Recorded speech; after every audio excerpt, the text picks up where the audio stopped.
broken authentication.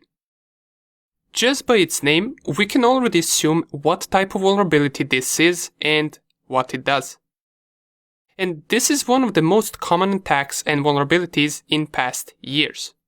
Now, broken authentication is usually tied to sessions, but let's define a session first. So, what is it? Well, we can say sessions are a sequence of network transactions or network requests associated to the same user for a certain period of time. This is what identifies an individual on a web page, a session. Now, don't confuse sessions with authentication. Even though they are quite similar and sessions do interact and do change based on whether a user is authenticated or not, sessions are established even when a user is not authenticated. It's just that it changes once a user does authenticate on the website. Okay, but regarding broken authentication, what attacks do we have? What can we do to test for this vulnerability? Well, there are different types of the attacks, but we can separate them into two different groups. Group number 1, which are attacks that the user is responsible for, and group number 2, attacks that the developer is responsible for. Okay, so both sides take place into making these attacks work. How exactly? Well, users are responsible for their credentials.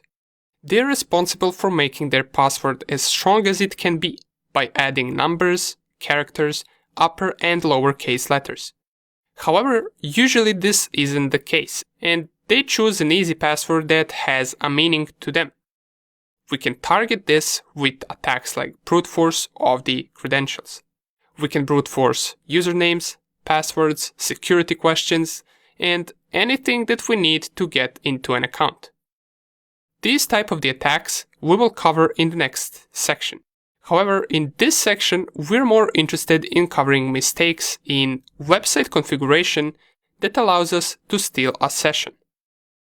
These web developers are responsible for the session management, how the website is going to process different sessions, and what parameters is it going to use. Usually, these sessions are identified with cookie values or URL type parameters. Sessions are considered as important as user credentials. A hijacked session ID is as strong as a stolen login credential. And that is the attack that we will mostly be doing, session hijacking or session stealing. There are many approaches as to how we can do that. One of them is an attack called session fixation.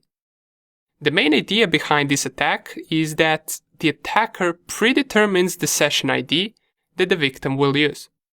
For example, the attacker could send the victim a link that contains a predetermined session ID, and that link might require the victim to log in.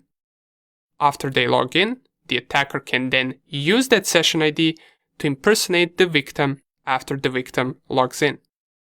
There is also a possibility of weak encryption or weak cookie values.